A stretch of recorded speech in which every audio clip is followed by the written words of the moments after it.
Renewed by grace, equipped by study, nurtured by fellowship, adult education has envisioned a new kind of study with opportunities in a variety of schedules and formats. Next, you will hear how you can take a structured walk in quiet meditation to release burdens and to receive blessings for service.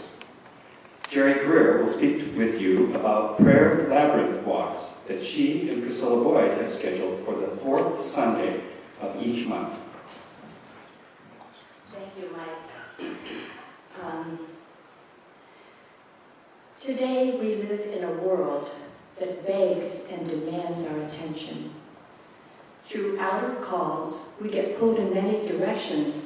For example, we feel physical vibrations from our cell phones against our bodies. And we hear seemingly urgent alarms like, well, alert, digital, alarm. They actually have those names, but they sound like that, of course. How can we keep from losing ourselves, who we truly are as individuals living in a community and a world? I believe that we need to tap into deep spiritual resources to grow our faith and trust in God and stay connected to our center. How do we do this? The good news is that walking the labyrinth can help to make that possible. The way is open, and with hospitality, it's a calling. It's inviting us to experience deep spiritual resourcing.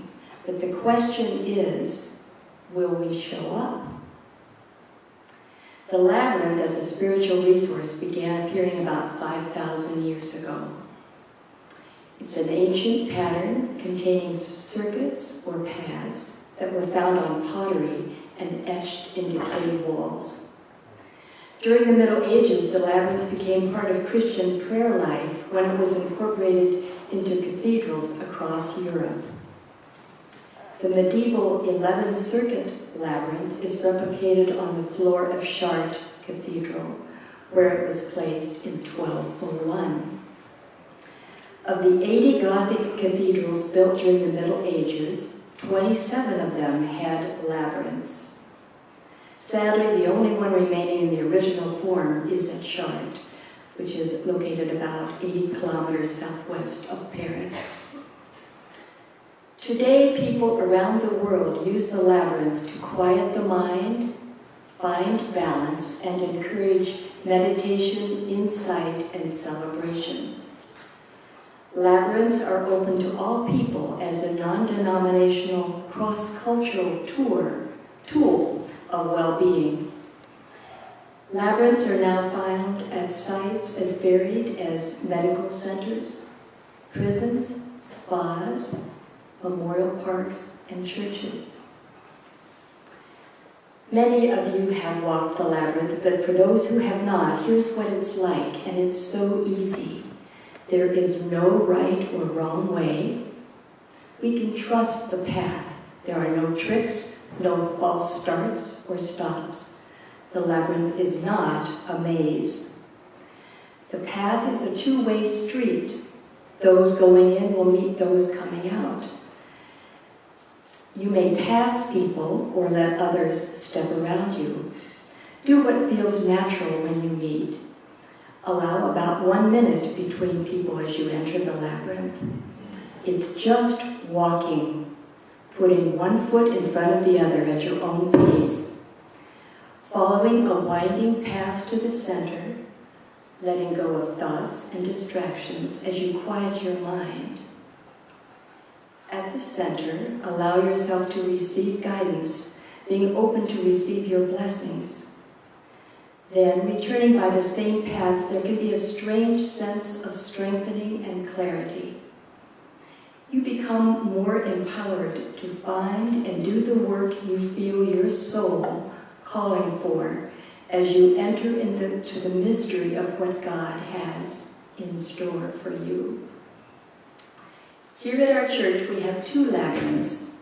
One outdoor labyrinth behind the church building in McAfee Garden that was designed by FCC member Tyler Thompson. And we have one portable labyrinth that can be set up in the community house.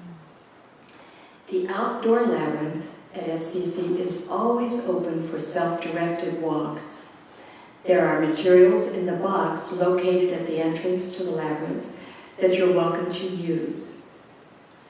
Now, with a new kind of Sunday experience, as of 9 o'clock, you can take your coffee and walk the outdoor labyrinth before the church service at 9:45.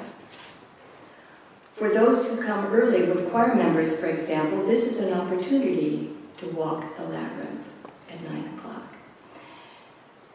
Labyrinth walks will be held on the 4th and the 5th Sundays of the month from 11 to noon during this Christian education hour on the outdoor labyrinth, weather permitting, otherwise in the community house. There will be opportunity for prayer, meditation, journaling, and healing. The Labyrinth team members are Priscilla Boyd and myself as co-leaders, Sue Durkin, Sandy Gator, Jan Johnson, and Pat Mucklow. Come walk the labyrinth. The path becomes a mirror for our lives, touching our sorrows and releasing our joys. Walk it with an open mind and an open heart. By simply walking the pattern, we can release our burdens, receive our blessings, and return to serve. And so we become part of the mystery.